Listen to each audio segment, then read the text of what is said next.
This is quite a different session, especially because it is both of the papers are related to, so I will be responding, but basically it is my partners to my research that I'm really privileged to work with.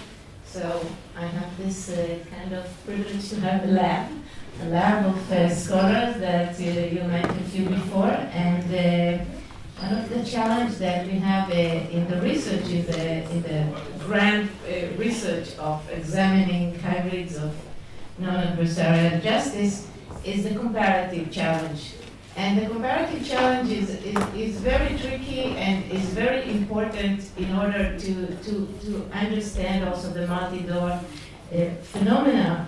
And part of the reason that the research is high risk and is problematic is the idea of examining the changing role of judges in the civil and the criminal domain, examine it between legal families like common law and inquisitorial, adversarial and inquisitorial, common law and civil law, and on the top of it, the differences between legal cultures. It's almost impossible to claim anything if you try to compare legal cultures, but I think part of the challenge of such a conference of people coming from different places is really to exchange ideas about how to talk in a universal language as much as possible about the changing in the judicial criminal justice system. So focusing on the judicial criminal justice system, part of the broad phenomena that we'll try to describe it here is that it's not only adversarial systems that are going through changes and transformation, and the idea of a multi-door is maybe the idea that today suits many criminal justice systems, and we'll try to really delicately and to show it in a complex way. And the good news about it is that the criminal justice system is becoming more complex and more adapted, and different procedures with different kind of cases. And the other not so good part of it is that it's not that behind those changes necessarily there is a leading kind of concept instead of efficiency, that otherwise than efficiency. I think when Sander started his idea, he didn't have in mind only the court dockets and the dissatisfaction with the administration of justice as an efficiency problem. He thought about a notion of a contingency model that really fits the form to the fast, that is based and founded on conflict resolution and prevention of conflicts, and really a deep idea about what is the role of law in society. And when we try to look at other systems, the criminal justice system, the reforms they are going through, part of the questions we need to ask ourselves maybe is what are their goals? What is the overarching kind of leading idea of changing the court systems to the extent that really the full imagined trial, both in Europe, both in the US, in Israel, in Australia, in many other places, almost doesn't exist. And what we have is this kind of managerial setting in which we fit cases to different processes. Some of them are plea bargains, some of them are sort of a summary trial, abbreviated trials, and forms that are not the full trial. Little part of them are community court, and small part of it is restorative justice. Some of the doors are now getting outside the court, meaning all those conditioned pleas and cases that are not even entering the court. But this whole kind of management, it creates the need to balance ideas of law and criminal justice and the old ideas of what is the criminal justice system for, and ideas about conflict resolution, about rehabilitation, about addressing deep concerns of social problems through the criminal justice system. And I think that the question of balancing them will be at the center of the talks here. One of them will delineate what we found to be in Europe the model of the patchwork of doors between the inquisitorial and adversarial system, and the other of Hadas will deal with perception of judges about their role in relation to the social conflict in an era of the multi-door and vanishing trial. Okay. Thank you, Michal.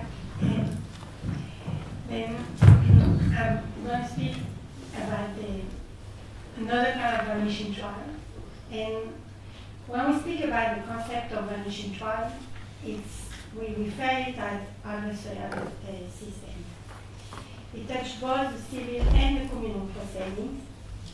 And the word is vanishing trials is related to plea bargaining. We can see this number both in Israel, both in the United States, we speak about 92% in the United States, and in Israel 76%. And the question is then, is the vanishing trial also in inquisitorial law? And you know that the vanishing trial also, what we saw this morning, is also related to the multi-door. And the theory of sentence is today realized also in Israel when you wrote three procedures around the plea bargaining, the market court, the criminal mediation, and the community court. We spoke about this a little bit this morning. I suppose we will speak again tomorrow morning. This is just to show you the example that also in Israel the theory of standards is also applied and realized. But if there are also a multi-court system in Europe, first of all, the vanishing trial in Europe, if you look with the adversarial eyes, you can say no, there are no vanishing trials in Europe. Because there are sort of plea bargaining in Italy, in France, in Germany. And when I saw them in Germany, in France, and in Italy, the number of plea bargaining or plaider coupable and patteggiamento, we're very far from the 96%. We're more between 13%, 30% certain court, but it's not these numbers. Then we said no vanishing trial. But we look with adversarial eyes. But if you look with inquisitorial eyes, you see that they are vanishing trial. It's not the trials disappear, it's an investigation. When you see them today in France, only less than 2% of the case go to the juge d'instruction, the investigating judge. Then they are vanishing trial, but another way. And this you see are the difference between the adversarial culture and the inquisitorial culture. You can see that the main phase of the inquisitorial culture is an investigation. And the main phase of the adversarial culture is a trial. And it's a little bit like paradoxal, but when you do plea bargaining, you're going to hurt the symbol of the adversarial trial. In France, you arming the symbol of the inquisitorial trial, which is like, we should think about this. But what about the multi-door system? There's a vanishing trial that we've got today in France and in Italy. Also apply the multi-door concept. And we should turn to European law. Before 1987, after even, France and Italy was condemned by the European Court of Human Rights for delaying case. People were staying in prison for years before to go to trial. And the European Court, the European Committee, the Committee of Ministry of the Council of Europe decided to do a recommendation to call both the inquisitorial and adversarial model of criminal justice to simplify and accelerate the criminal justice proceeding. And they spoke about the plea bargaining, but the plea bargaining wasn't the only solution. There were other solutions they proposed: summary proceedings, out-of-court settlement, and simplified summary procedure and simplified procedure. And both France and Italy, who was condemned by the court, took this recommendation differently. Sorry, it's my telephone.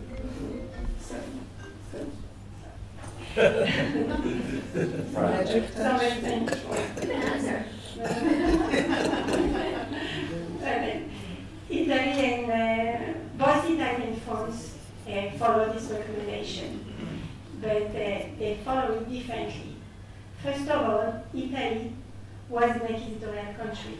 It moved to be an adversarial country. Before 1989, it was like the French system. It was inspired by the Napoleon Code of 1808. And it was about an investigation judge and sorry, I'm sorry. It's not yours. Not mine, sorry.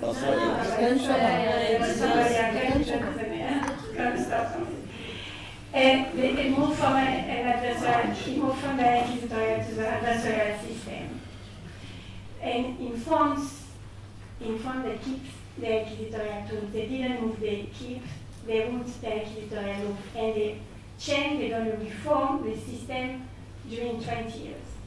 But to go back to Italy, what I said, and before 1989, they were, like I said, in France, and after they changed completely.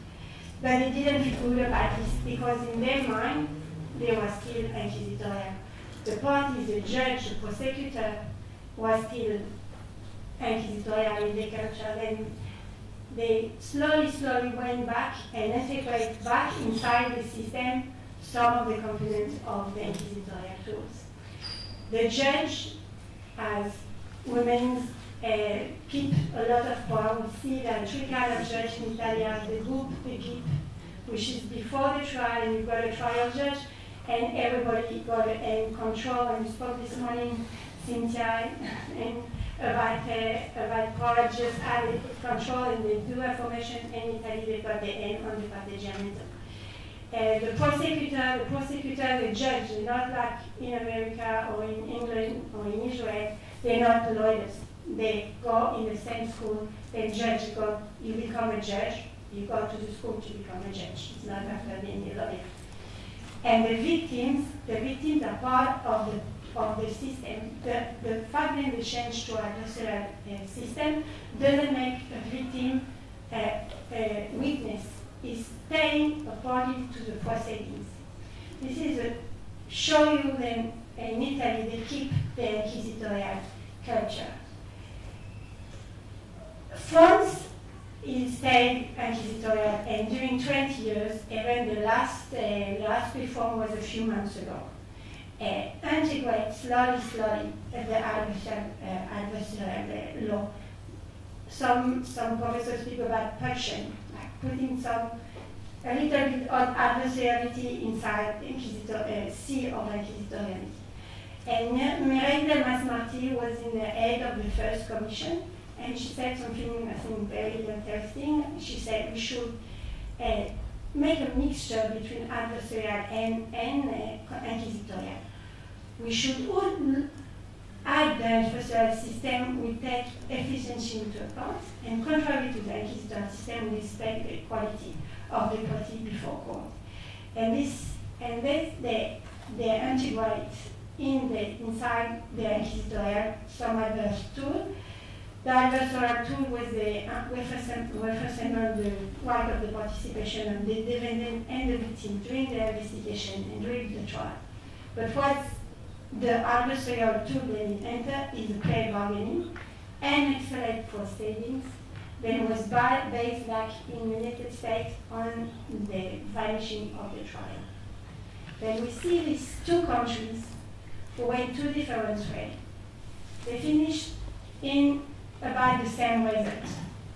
They finished to include in the system two different kinds of fast-track proceeding. There are the fast-track proceeding that you know in the adversarial system, which is like a proceeding without trial.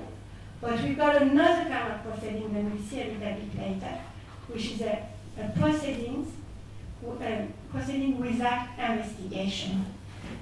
And we'll discuss now about four different proceedings, both in France and in Italy, which is like a proceeding without trial, like what we see in plea bargaining, and we're going to speak after about proceeding without investigation. Then we've got four, there are not only 4 counts and 8 counts, they are like, I think, I don't know, when we start counting together in the team with Hadas and Michal, and we were counting, and there are no end, there are perhaps 8 or 9 different proceedings in Italy, and 9 in France, and you've got out of court proceedings, inside of court proceedings, there are no end of proceedings. Then we're going to only speak about 8 of them today. We're going to start by, in France, la composition pénale, la comparution immédiate et la comparution sur reconnaissance préalable de culpabilité. And they're all based on the consent on a specific sentence, but both of them, the 4 of them, they need the approval of the judge. And we see that the approval of the judge is a little bit different than the approval of the judge in the plea bargaining. Regarding the proceeding with a trial in France, we've got la composition pénale, la comparution sur reconnaissance préalable de culpabilité. I'll let you read. I'm not going to go over this because there are a lot of things to say about them. Generally, the prosecutors offer the defendant to enter in one of these proceedings. Generally, it's not for serious offense, but it's true that with the time the offense is more and more serious. Today, the comparution, the CRPC, it's for the offenses of about 5 years sentence. We saw during a few months ago, I assisted in the comparution in one of them. This one, the CRPC, and there are two different stages. The first stage, it's not open to public. The prosecutor receives the defendant and asks him if he wants to plead guilty and have a specific sentence. He's got 10 days to think about it. If he thinks that he accepts it, then he goes the afternoon in the door in front, you've got the courtroom, and then he meets the judge. In the courtroom, the prosecutor is not standing there. There are only the judge, the people, the lawyers, and also the victims. The judge asks the victims and if she wants to be to be a participant during the case. And then the judge will review what's happened in the morning together with the accused. And then in the end, the lawyers speak, and then they decide if they go to the sentence or not. But a judge will review completely the case. Regarding the composition pénale is a little bit different because it's also based on the guilty plea. But contrary to the guilty plea, in the end there are no charge, there are no criminal file. The criminal file is closed. So this is the two in France. In Italy, we've got 2 different proceedings. You've got the patteggiamento and the judicial abbreviato. The patteggiamento is also based on the guilty plea, but it's not a guilty plea. It's a request that a particular sentence be applied in exchange for a reduction in the sentence. The reduction is all the time 1/3. And the defendant may refuse to go to the patteggiamento. And this is very interesting, and we'll see this later. This is also something that the negotiation is not in the sentence, and the negotiation is on the proceedings. The parties discuss, and I think in Italy something very special, then the lawyers, the defendant, can decide together which proceeding they go into. Again, if he doesn't go to patteggiamento but he prefers to go to abbreviato, then he can go to abbreviato. And abbreviato is also a consent to just to not do trial and to base the sentence on the file. And also here, the reduction is 1/3. For one, the patteggiamento you've got, it's limited, it's only for 5 years prison. Now it's a little bit more, 9 years to 7 years, but you can't get, for the case you get 7 years prison, but you get more, less than 5. Then it's not for repeat offender, it's not for sex-related offense. For the judicial abbreviato, there are almost no limitation except for life sentence. Now we've got another kind of multi-law. It's the proceeding without investigation. And we work for them. We've got the Comparative immédiate and la citation directe in France, and the Judicial immediato and the Judicial direttissimo in England. In Italy. You call this in France the real-time proceeding. That means the proceeding that you do almost in the same days. The pre-trial stage is skipped, and the party are encouraged to give up their right to a full trial. It's a trial, but not a full trial. It's a very short trial. Generally, it's finished on the same day. It's look like what we see here in the Yemen case, the criminal, the moquette, the focus court, then we saw. In Italy, the judicial mediator and judicial direttissimo, they look pretty the same. The judicial immediato, it's like for 48. Then this is, I'll let you read this. Then they put it the same and they get to the court in the same day. And they get the sentence, there are no eviction. And then also what's interesting, and I speak before, then they can choose, the defendant can choose to move for another proceedings. In France, la comparution immédiate is about the same thing. Somebody took him to the police station. The prosecutor comes to him and tells him, do you want a trial today? He can say no. If he says yes, he's got 10 days to think. Sometimes, they don't even think, they go. This is what happened if you had a protest in France with the Gilets jaunes. After 2 weeks, all of them, they sentenced already. And they took him to court, and in the same days, they get a trial. When the judge, some of them said the judge, it does both the investigation and both the trial in the same time. But what is interesting, and I want to finish with this, is a citation directe. The citation directe is like a special court with an access to victims. The victims, if the prosecutor close the case, then he can take the case to a criminal judge. And he can ask for damage, but also for criminal sentencing. And a few weeks ago, this proceeding made a lot of noise in the media. Perhaps you heard about it. It's about a case, Bar-Ilan. The Bar-Ilan case is a good example about the utilization of this process. The Cardinal Philippe Bar-Ilan had the position of Archbishop of Lyon, and he was supposed to become the next pope. To tell you how much he was important. And he was accused by a dozen of men to have covering sexual abuse, as a lot of countries had this problem, and that suffered for years by a priest called Bar-Ilan. They couldn't take Bar-Ilan to court because it was a prescription already, and they tried to court. They took the case to the prosecutor finally decided to pass the case, and they took this case to the citation directe. And during 4 days, they spoke in front of the judge, explaining their suffering, explaining what this guy did to him and what's happened.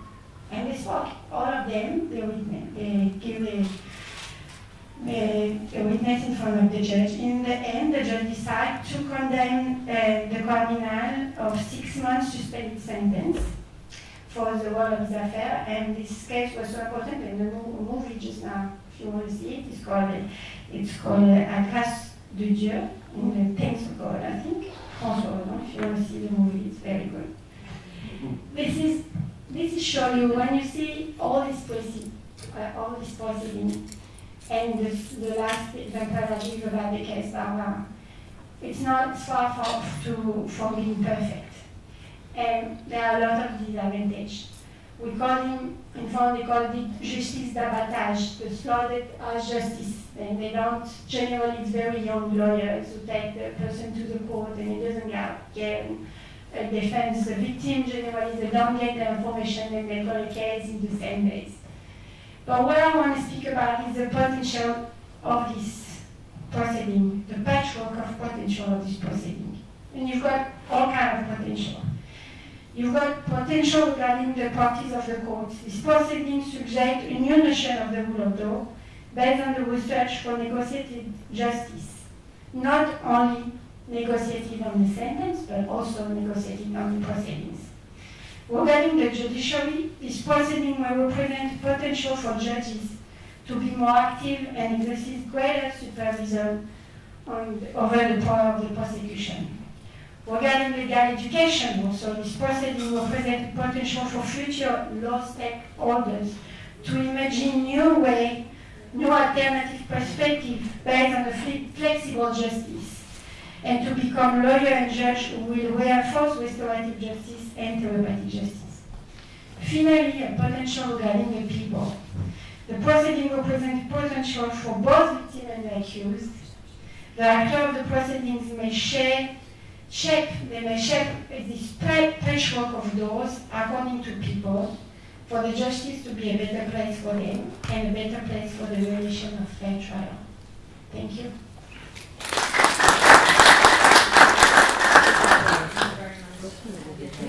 So you want to continue? No, I just think that coming to a different legal culture and learning from what happens in other places is in a sense mind-blowing, because it's so different when what we're used to, and I'm really very curious to hear comments from people who are in the field and to hear interpretations of what it means. I mean, part of the questions we have is whether plea bargain approval processes could imitate this, or whether this is a really bad example of not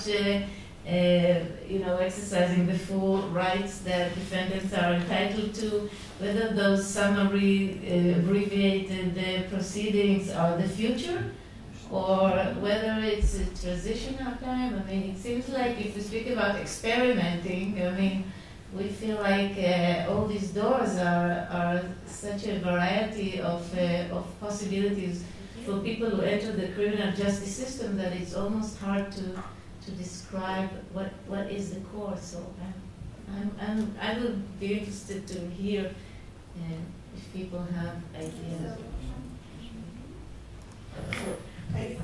One of my questions, and I think it has to do with some of the terminology and maybe something to be looking at and paying some attention to. Years ago, I did some comparative work looking at plea bargaining, and I think one of the key questions to ask is there really negotiation? If you're going to call it plea bargaining, there has to actually be a negotiation. And I guess one of my questions is, you described the Italian system, there's a negotiation over the proceedings, but it seems like it's a take it or leave it conversation, which I really wouldn't necessarily call a negotiation, right? Because it's like you have this option, you take it, or you have that option, you take that. There isn't, it's a take it, it's hard bargaining, right? It's put into the structure of the codes is what it sounds like to me. If even. I think the terminology, which I've used in the context of other countries that have these, is the term you're using already, abbreviated trials, summary proceedings. I think that's what this is, because there isn't really any actual bargaining. And so I guess that would be my question to you. I'm less familiar with what's going on in France, and is there actual negotiation? Because if it's kind of set in stone in the code, what the reduction is going to be, and it's just a question, do we go to that process or do we do a full trial? I don't see a lot of negotiation in that kind of a structure. Yeah, in theory, you've got negotiation. The defendant can say, I don't want to enter into the patteggiamento, I don't want to enter into separate. And also, we meet lawyers, then they say, we're not going to there. We're not going to play bargaining. We refuse to take a client there, and we refuse all the time to go. We're not working for prosecutor, we're working for our client. But the defendant generally, they don't know when. If the prosecutor is better, I think it's quite close for me to say it, to say perhaps better for you to go play bargaining when they go.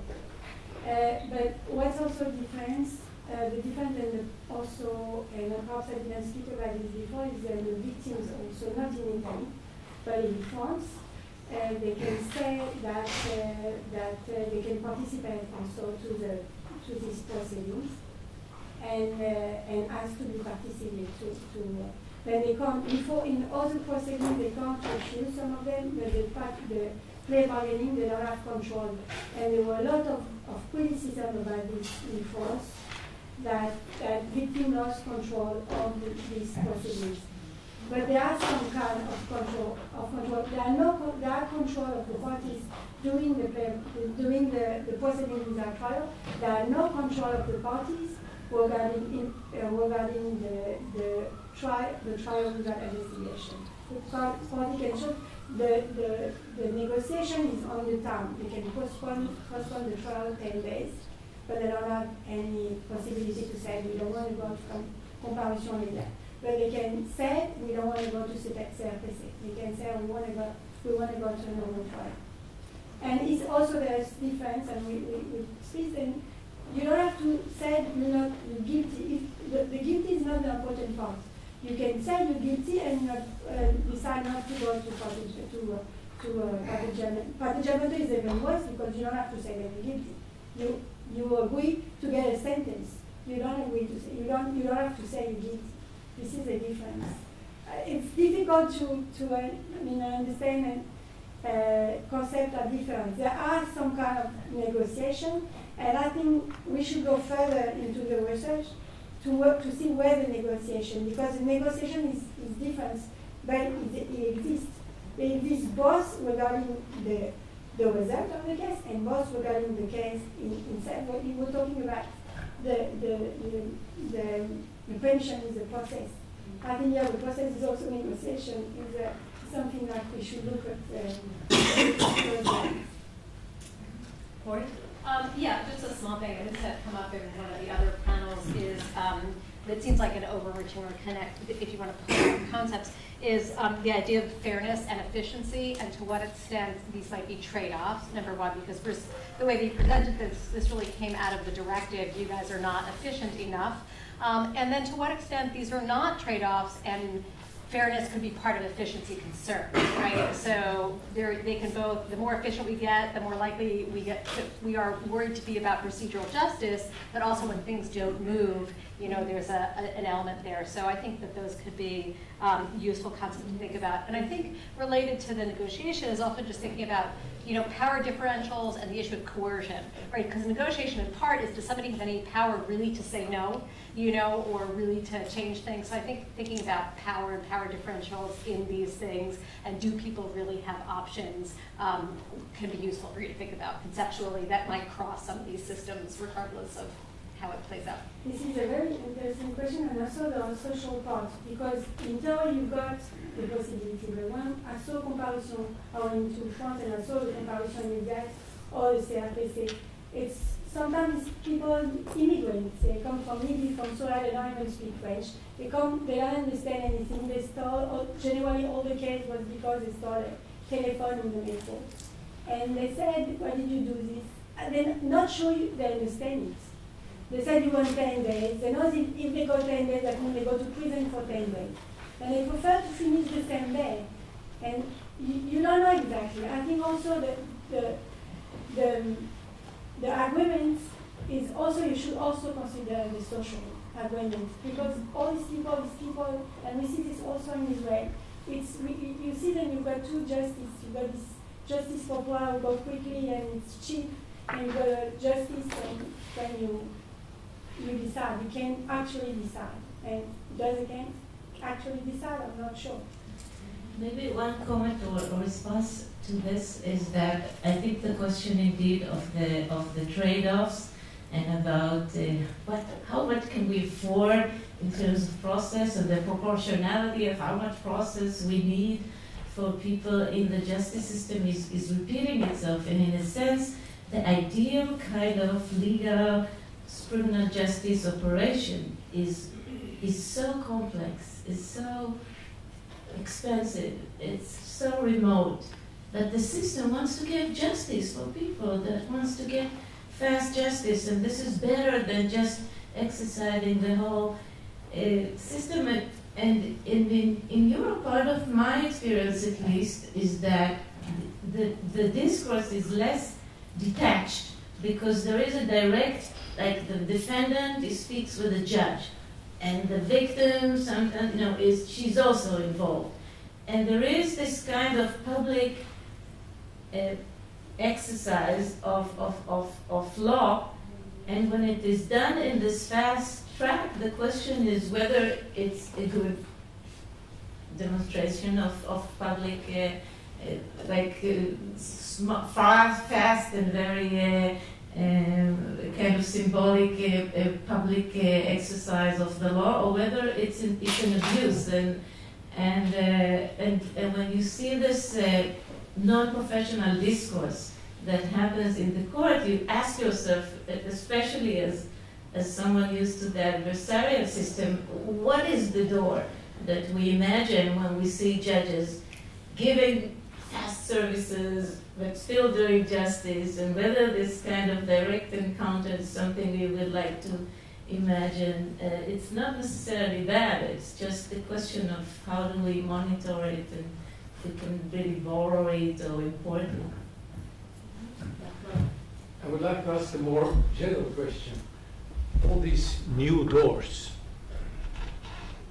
are they a way to decrease, to unburden the current, the traditional procedures and system, or are they a kind of net widening? So that's my basic question. Do they serve to diminish the traditional procedure? We can calculate that. Or do they just add to the other? And then John would be very interested. And this is what the politicians, what they say in France, and before the closing case, but before all this proceeding, and I said just the party, but also the mediation penal, penal mediation, then before they will not have taken this to court. Before it's small case, then we send them to all these proceedings. And before, they were supposed to make less cases, but it actually did exactly the opposite, like you said. Yeah, in criminological terms, is this a kind of diversion or net widening? This is the question. Yeah. This is the question.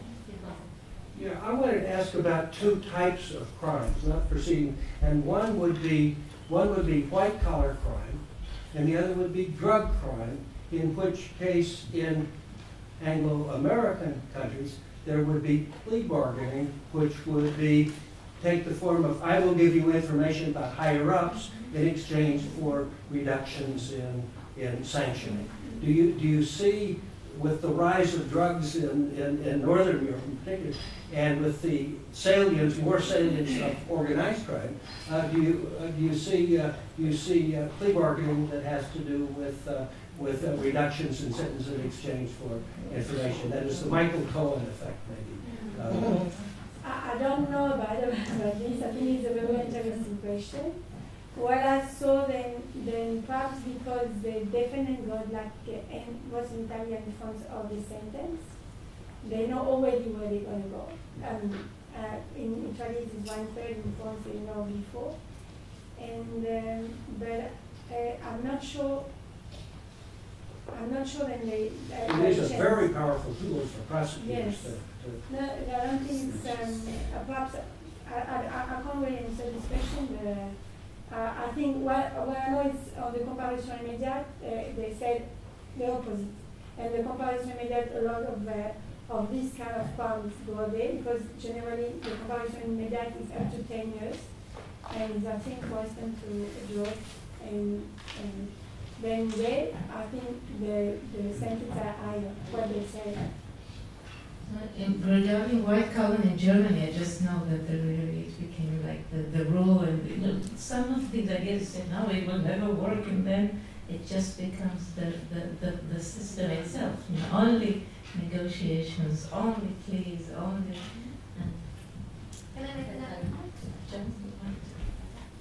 I was just going to say hello to the citation directe in France, I don't remember that. That's not net widening, giving the victim access. I mean, in restorative terms, that's got to be a good thing. And in Iranian criminal law, they have something very like that. They use it a lot with industrial accidents, for example, or in Iran, divorced men not paying alimony to their children is a criminal offence, so they can have a citation, the wives can have a citation direct, it's straight to the court. Yes, your alimony is that, you're not getting it, bang, you get it from the state, and then much later on, there may well be a prosecution against the husband, and he'll have to pay back the state, and it's a pretty attractive doorway in a lot of ways,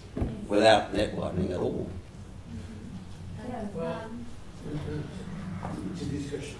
It's limited. It's not like you can't take everything in situation direct. You can take, normally you don't take. This was one of the first cases that the judge took. It wasn't a prison sentence, it was suspended prison, but it was like something very, very rare, this kind of sentence. Normally it's a small violence, you can't send somebody in prison normally on citation direct. No, you can only get a victim. Yeah, you can say generally they get damages and more indemnization. But this was very special case, and this is what only though they had because they couldn't already take the men who assaulted them because they were prescription, and then they took the Bar-Ilan because he like a lot of police, we received this in many countries, and they didn't inform what was happening. But you can't take everything to citation direct. The victim cannot, also a lot of discussion. I remember when I started my doctorate a long time ago about victims, I went and I worked in France, but I spoke about victims, the absence of victim in Israel. Then some judge of the Supreme Court, Avocat General, who is like a prosecutor in the Supreme Court, heard about this and asked to meet me, and I was very pleased that he wants to meet me, and he said to me, don't do this to your country. Don't enter victim inside the system. Be nice, don't do this to you. Don't do this, don't speak about this. And we tell you that it's not everything about victims, and it was very interesting. Disempowers lawyers. What? Disempowers lawyers. Give victims its rights. Can I just say that I've been fascinated with the inquisitorial system since I started, and we started together to collaborate on non-adversarial justice, well, of course non-adversarial justice, but the multi-door system, because there are some features that we need to learn from, although, as your example now says, we need to worry about some things as well, but if we could have a hybrid system with all kinds of, or eclectic system with all kinds of ideas that, remedies for victims and strengthen status for victims, and also the fact that judges monitor prosecutors, because one of the criticisms against the adversarial system is, that prosecutors have so much power and everything is done behind closed doors, as you showed so well, Cynthia and Andrea. So, I think the insiders-outsiders game is not as strong as in inquisitorial systems, and the power of victims and other things that, again, if we could imagine a system that takes all kinds of ideas to different cases, to different places, I think this would be a great source for learning. I just forgot to say the last, this is about, I forgot to say in there, but this is about then we should reinvent and invented the debate one is to proceedings like notes. And I think that the system now is one of us when we speak about today, the multi-court, the plea bargaining and all these proceedings, it's not perfect, but you're playing like, because of the flexibility of it that we're supposed to make it now. It's not like a criminal law, criminal proceeding, like we set rules, it's something that is open to new things.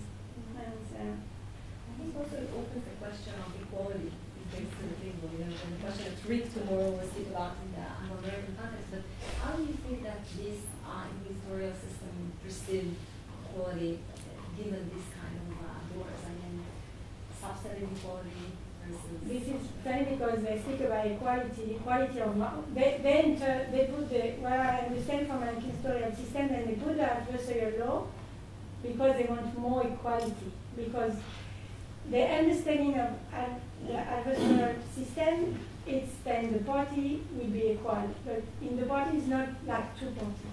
It's their conception of party which includes the victims also. They see equality, when they say equality, when funds enter adversarial value and enter equality, like we're going to enter adversarial tools, they see equality of the parties not only in the trial, they see equality in the party also during the investigation. Then they participate, and we saw about a future paper, that they participate not only in the trial, they participate also during the investigation. Then this is what I think the European Court, the European Convention, and the European Union, they try to fit the adversarial countries and also the inquisitorial country. But it's true that they understand this thing differently. The term equality, they don't see it the same way, I think. Great. So thank you very much. The next presentation by Dr. Cohen. That's what we speak about judges' perceptions of the role in Israel and In Israel and England. yes. That's my change. Thank you.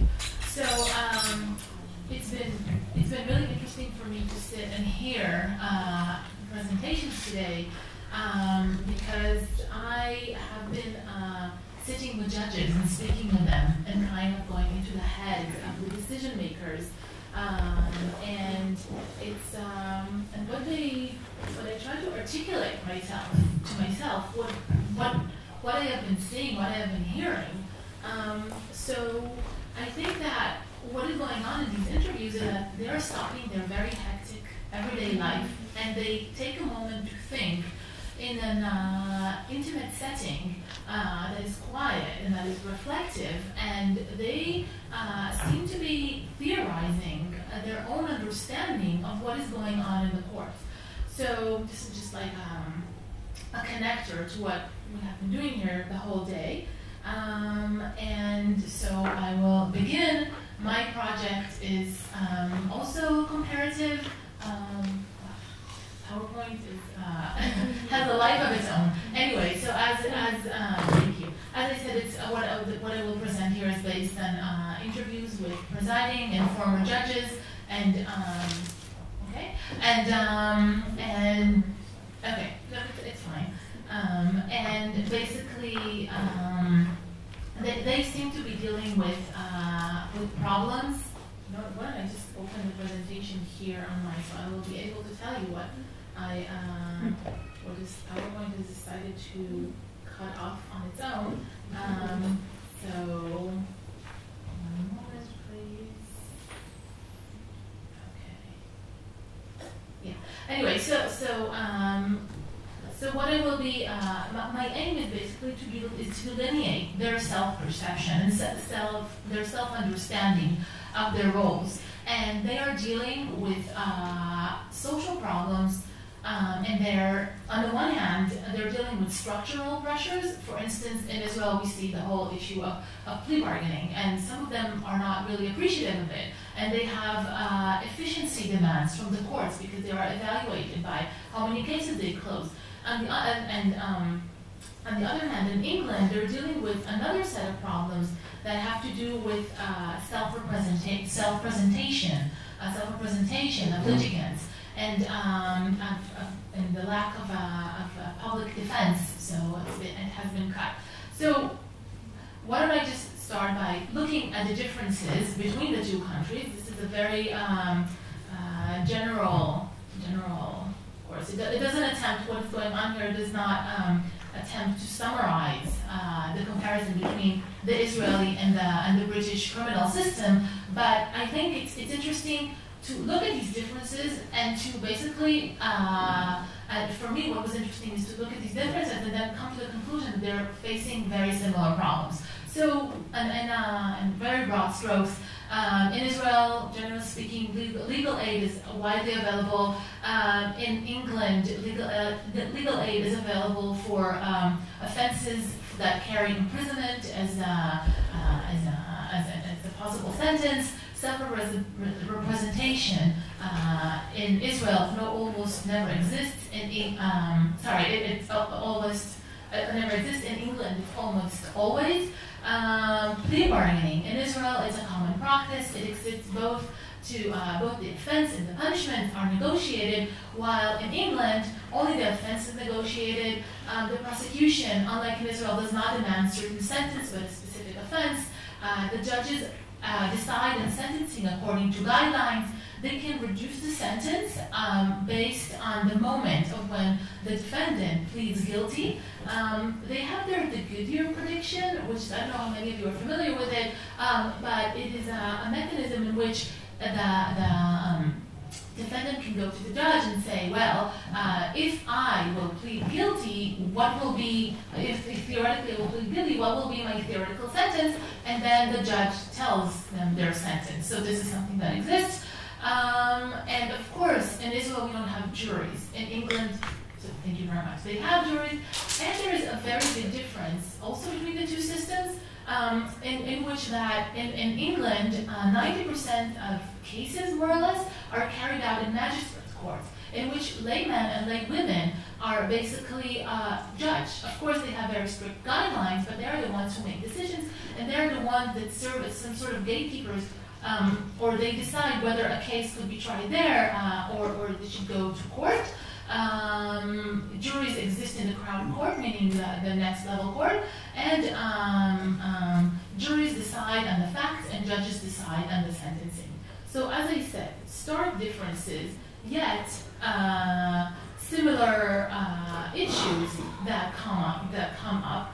And what I would like to focus on here is how do we deal with costs, self-representation, plea bargaining versus the negotiated offense, and basically on the similar issues. And I will begin with a more general understanding of justice that a British judge articulated. And what you're going to see right now, I have to say, are quotes from British and Israeli judges that are aligned along similar issues. So here, the judge, basically, this is a British judge, that attempts to understand to understand who are the people who are sitting in his court. So I've got 7 bad people in the dock. You really want to see a case like my last one, which had a vulnerable woman battered by her husband. She was not a criminal. These 7 are criminals. Whether they, the 7, are guilty on that one or not, they are all criminals. Whereas in the other case, the woman, no one was a criminal. They were just unlucky, damaged people. And my role is to accommodate the different things that happen to different people. So here we see that he decides on the criminality of those who are sitting before him, not on their necessary guilt, but not necessarily on facts, but basically on his own intuition. This has to do a little bit with multi-door system. This is criminal mediation. I interviewed, there were 2 interviews with 2 judges that sit on criminal mediation, and I think it's the starking difference between their perception of what that does is interesting. So the first one says the mediation also addresses the concern of convicting innocence. A mediator judge reads the evidence, and I come to know the evidence almost as well as the sides do. This procedure helps prevent the conviction of innocent defendants, or as it is not done in the corridors between the prosecution and the accused, and it takes into account the evidence. And here he is referring to the whole plea bargains that exist as a common practice in which evidence do not come to be shown. And basically he says, I'm using this alternative procedure to be an inquisitorial judge, which is how I think, how I would rather be judging, and how I think justice should be done. So it's interesting how this multi-door system allows for, like, not using the regular process allows him to do that. On the other hand, another judge that also sits in criminal mediation says, I warned them, the state prosecution, 1,000 times. Don't involve the judge with the evidence in criminal mediation. Usually I don't go into the evidence and I finish tens of cases. For decide themselves, the evidence is less interesting. What they want to say is what is on their mind and not to talk about the case itself. It seems an absurd. He self-reflects. The accused is asking me, what can we do here? And I'm not talking about innocents who do not need criminal mediation. So I think it's, again, very interesting to see how the opposite understanding, stark opposite, that he's basically going here to use a process of civil mediation in a way, in which people talk about their interest and how they can resolve what happened or the conflict, not necessarily based on the fact or the conflict itself.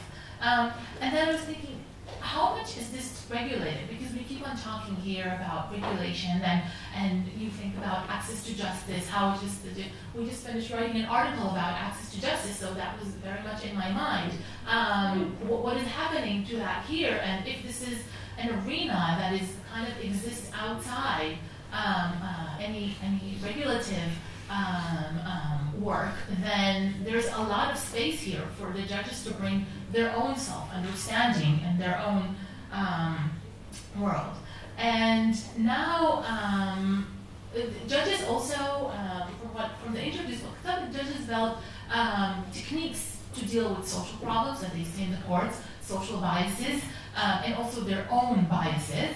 And then they come up with certain self-understanding. So, So one judge, a British judge, talked about how he develops neutrality when he sits in the courtroom.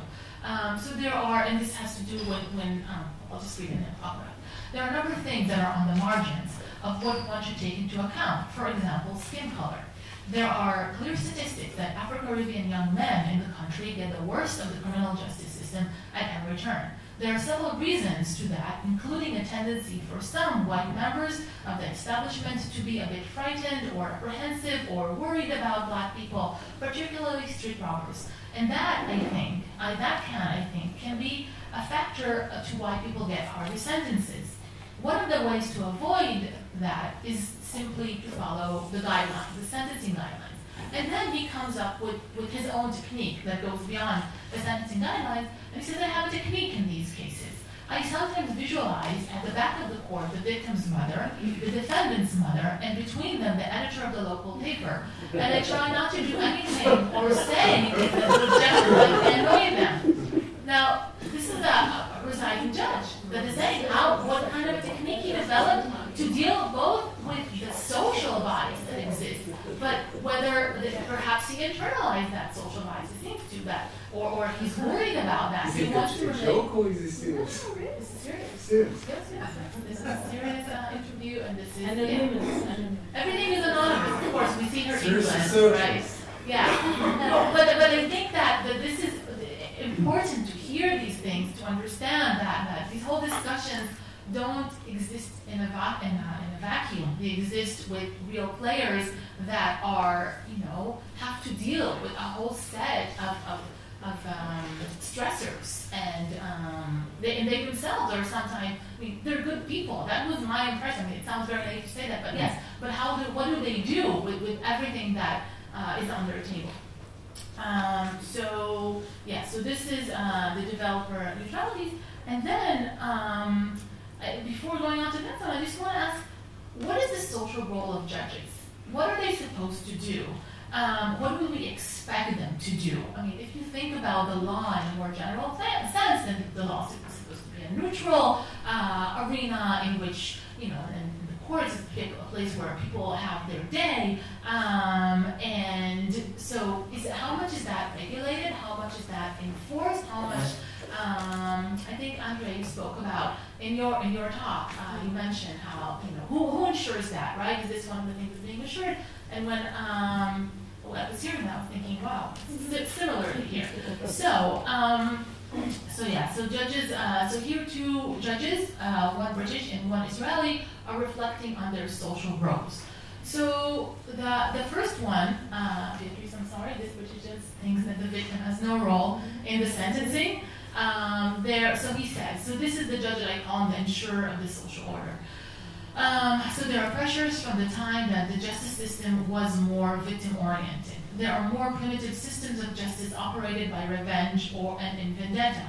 That's why you had sometimes, that's what you had, sorry. Sometimes they're very structured. If you look at early criminal codes, you'll see that there is so much compensation depending on your status and depending on the crime.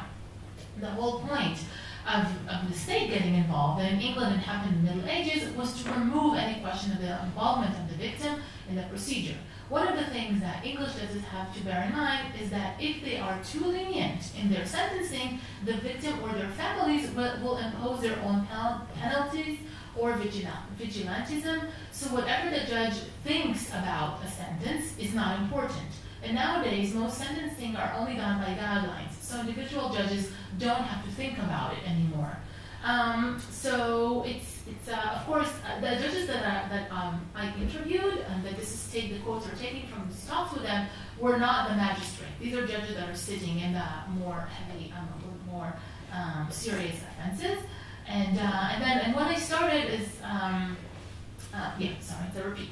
So we see here that the judge sees himself as the bastion, as his role is to prevent the social deterioration to previous times, to historical times in which vigilantism was prevalent, in which people were taking the law into their own hands. So he's the holder of that, and because of that, he cannot give lenient sentences, even if he himself would have thought that in that case, that person perhaps deserves that more lenient sentence.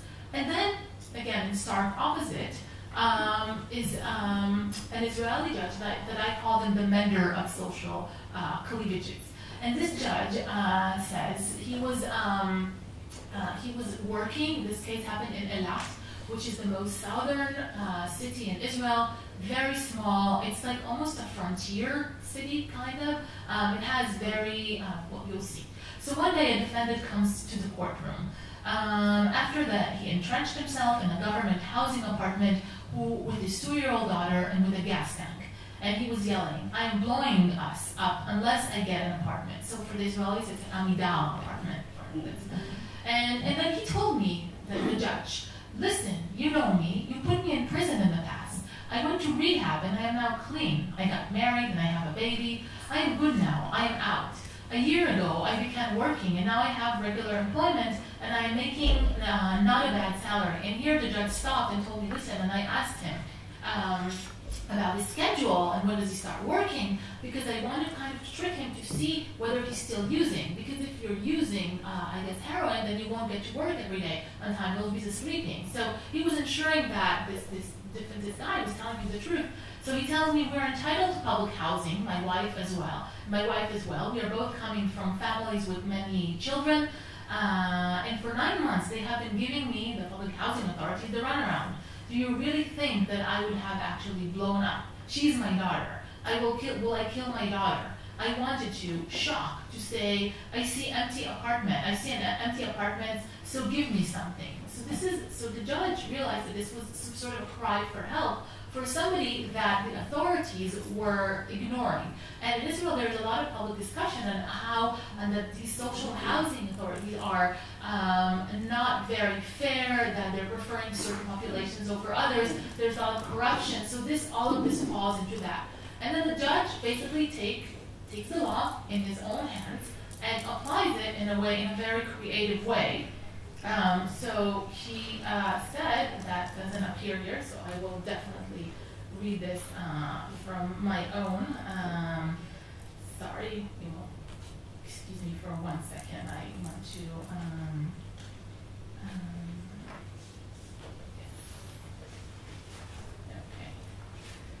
Okay, so he says, "I turned to the prosecutor and I told him, 15 minutes, and I want the welfare and the local head of the government housing.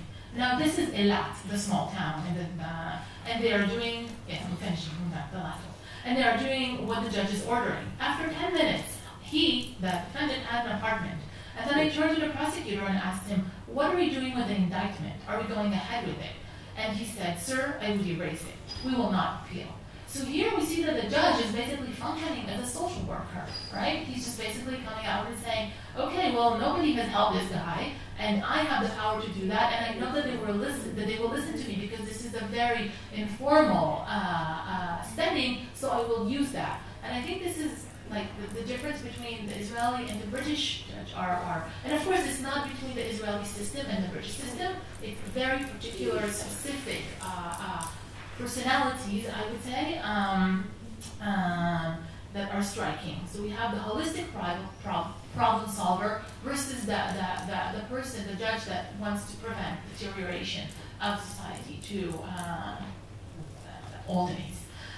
So basically, so the judges, as I said, developed a new self-understanding and techniques. They use the multi-door to return to inquisitorial role in a system of plea bargaining when adjudicating criminal mediation based on evidence. Some do, some don't.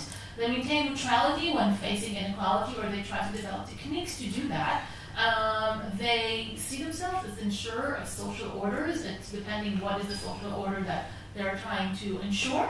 And some see themselves and actually act out as members of social cleavages. And I think it's very important to think about or to try to articulate further the social roles of judges and how, I mean, there are theories, how did that coincide with the way that they articulate them themselves.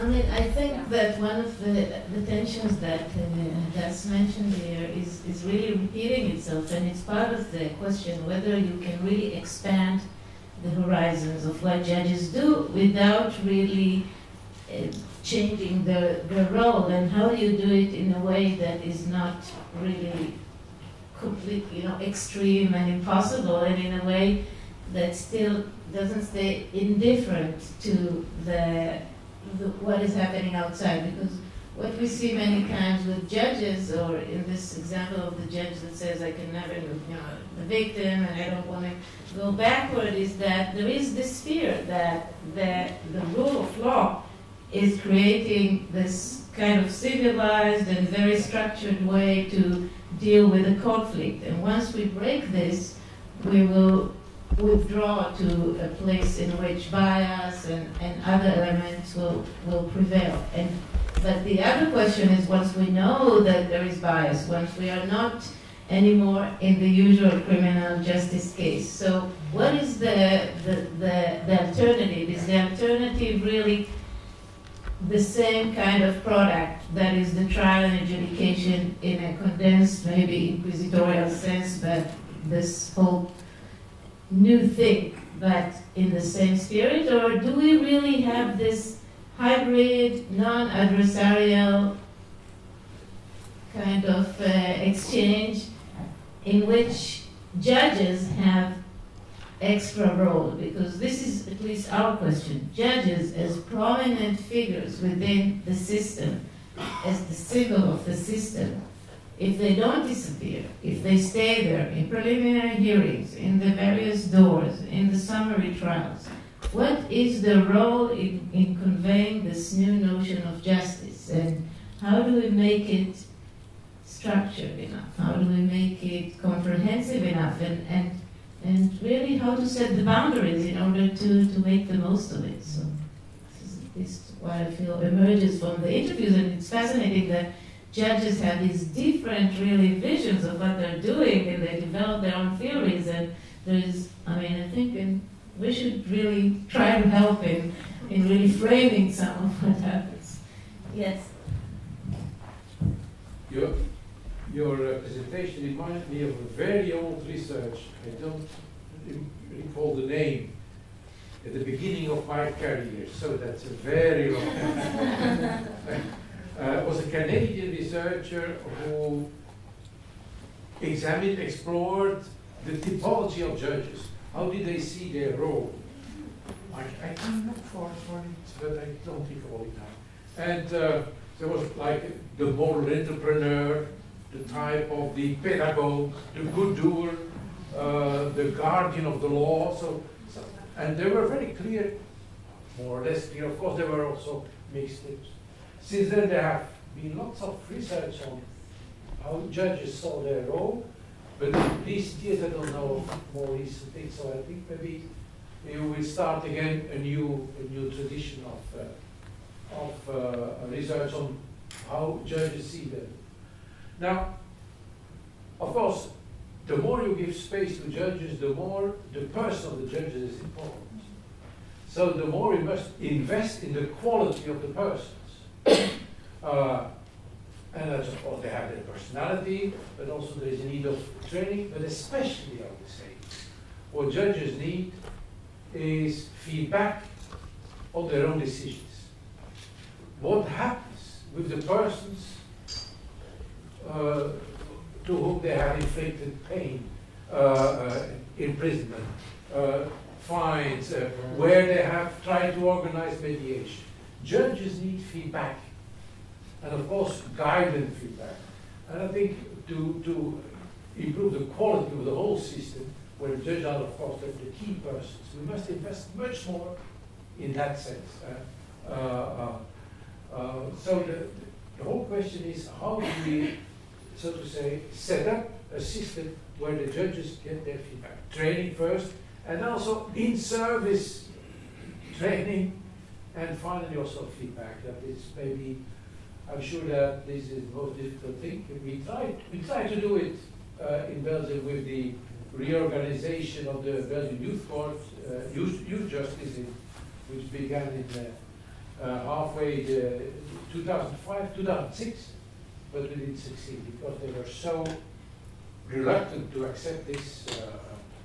The autonomy of the jurisprudence, nobody can intervene, so giving feedback is like intervening in what they are doing, so we didn't succeed, but I think that's the key to improve jurisprudence.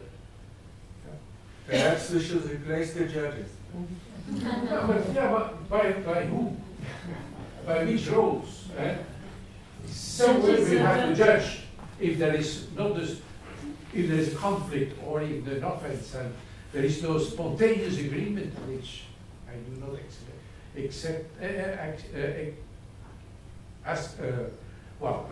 I do not believe that there will happen a spontaneous agreement between victim and offender, and so, no, we just have, we need sometimes decisions with power. Judges, yeah, another person, yeah, but even if it is another role, another function, it will be the deciding person will have to have good feedback and a good training, good preparation of what he has been decided. And that is lacking in all our systems, this feedback. They decide, they have the power, and that's I think there is a strong resistance to research, to surveys, to interviews. It's like we haven't received yet an answer regarding our request to interview presiding judges, and it's 4 years, and we try to circulate surveys. There is a kind of mystique that the judges need to preserve, and accountability and feedback, it's not really, I mean, they're willing to talk person to person when you meet them, and when you invite them to conferences, they speak a lot, and then we get a lot of information. But thinking of them as people that you interview, that are personalities, that you measure, it's unheard of. It's like something bespoke, something like that. Of personal, only of scientific feedback, also personal feedback on their personal decisions. This person, what happened to this person in prison and his family? That's what we So actually, go to Italia.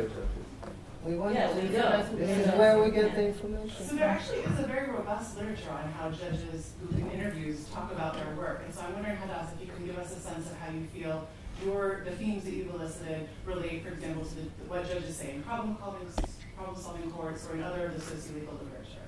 So if you could share a little bit of that. And my other question was, These 4 themes that you put up here, are we to take that they are specific to this context that you investigated, or do they cross the England and Israel divides? Tell us a little bit more about sort of how they fall out, or how they emerge from your data. Okay, so regarding, we'll start with the question about the literature. I'm still reading, so I don't want to kind of just put it vis-a-vis the literature when it's not an educated enough answer. So this will hopefully turn into an article, and then it will be robust, theoretic, like review. So, and of course, it will be related to that.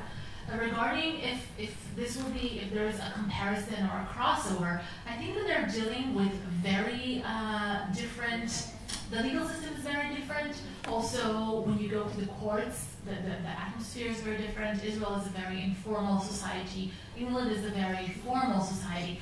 But, and also, as I showed before, the structural differences are huge. But they are dealing with, what it seems to me also, it has to do with your question and with your response, is that they are, it seems to me, in a very lonely position vis-a-vis the questions that, or the decisions that they have to make, and the influence, that they seem to be very much aware of how much they're influencing people's lives, and the biases that they might have, and the social inequalities, and what do they do with that? So I think these are more general questions that do come up and show in both societies. And I'm sure that if I would go and interview judges in other countries, we will be seeing similar references to similar issues, because like the British judge who said that, you know, a Caribbean guy comes and what does he do with that? He knows there's a lot of discrimination. He's aware that he's probably, or he might be there because of that discrimination. Perhaps even the cop that arrested him was, you know, and it resulted from discrimination. What does he do with that? So this is something that he tries to, I think if I try to compare that, his technique of trying to visualize the defendant's mother, his mother, and the local editor is almost like the judge in Eilat that used every power that he had to bring all of the people who are responsible for the social housing to help that guy. They're trying to use whatever means that they have in a way to try and remain neutral or help those that are that suffer inequality in society. Because clearly the guy that came to the courtroom in Iraq was very poor, right? So he was a drug user in the past. So yeah. So I don't have exact, you know, to say this is this here and that's that. And it's also, I'm not sure a direct comparison could be done. I'll just say one more thing. For instance, I interviewed a judge that was, I think he was a lord, okay? And he lived in central London in a very beautiful house, in a beautiful apartment. And I mean, and I'm thinking the judges that I interviewed here don't even live in Tel Aviv because they can't afford it. So they live in the suburbs. So even that, if you think about where they're positioning and where they're coming from, and if you think that in England, there's the expression of Oxbridge, that maybe the judges either went to Oxford or Cambridge. So I think you have to also think about where they're coming from and the gap that they have to overcome. So again, these things need to be addressed more deeply. Right now, this was a preliminary outline of quotes that seem to be addressing similar issues that they're facing in the courtroom. So just a question about the team of judges and social workers. When Talia and I conducted a formative study of community courts, one of the things that emerged from the ethnographic observations were just this team, and we connected it to the problem of paternalism. I'm just curious to hear whether they said something about it. I mean, the risk in crossing the line between being a social worker and judicial role. So I didn't hear anything that sounded paternalistic when I interviewed them. Also in the conversation that we've had, because some of the quotes were taken from panels in which judges participated here. So, but I think, again, there's a lot of self-reflection that's going on. It's almost like there's self-narration. They're very much aware that they're speaking to a researcher and they're taking part in research. So people, I think, are applying almost self-censorship, and of course they're presenting a certain side of themselves, and which I think it would be really interesting to go and see them in a courtroom after they had told a certain story of themselves. And wait, so that they will see you. Yeah. Yeah, I wanted to ask about exactly that. I remember interviewing judges and said, how do you go about sentencing? And they said, well, I presided at the hearing, no trials. I read the pre-sentence investigation report, and I thought about it, and then I imposed a sentence that I thought was right. And I said, that's great. Now, what do you do in the 90% of the cases where there is no pre-sentence investigation report?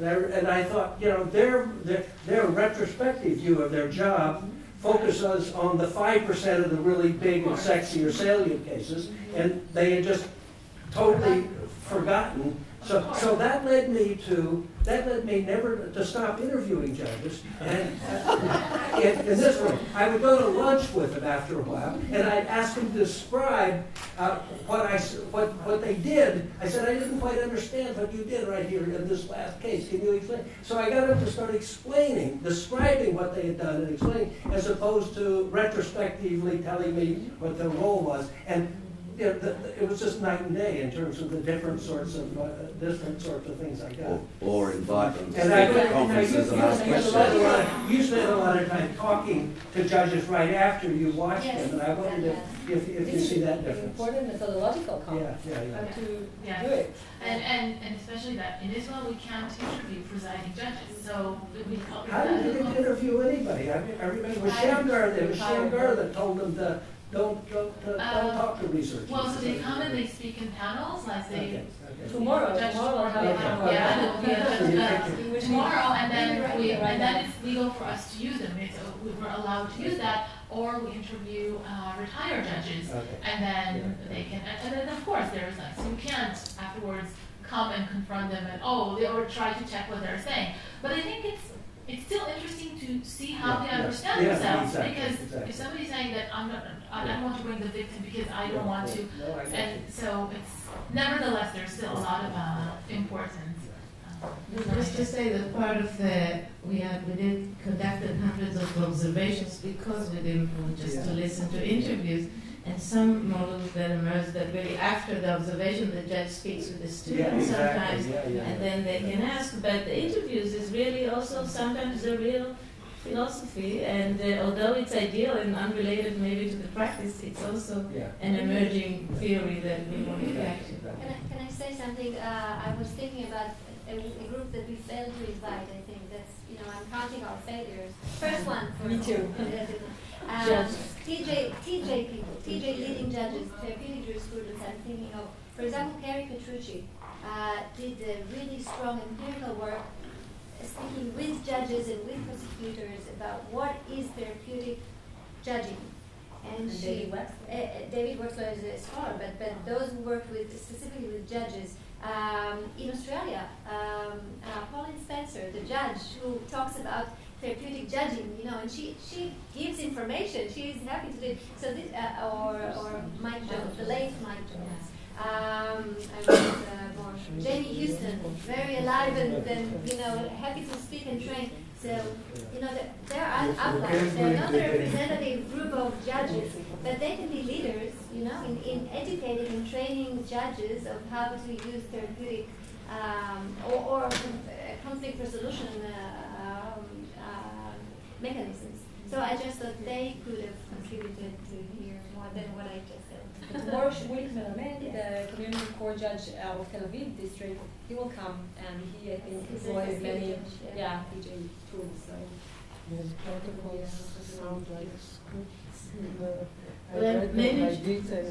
Maybe just a last comment regarding what you said is that we do want to give judges the therapeutic knowledge and mediation skills, and we invite even someone that does it in Quebec and he will train them. But in a sense, what we're looking for is a training for this intermediate scene of both being a judge and also being in charge of deciding by law, but then having the social aspects and integrating it in a way that is not just being this community court judge, but being the real judge, the mainstream judge, and exercising those skills without really, with having still a coherent perspective of remote law. Her too, the English judge and the Israeli judge didn't do judging in sort of the classic Dworkin sense of working hard to interpret the rule, the facts and why the rule. They both solved problems. They just had different conceptions of what the problem was. Radically different. Yeah, and then also some of them describe themselves as problem solvers. I interviewed a civil judge, and also we did family court, and I asked him, well, how do you define what you do? And he said, I solve different problems all day, many of them.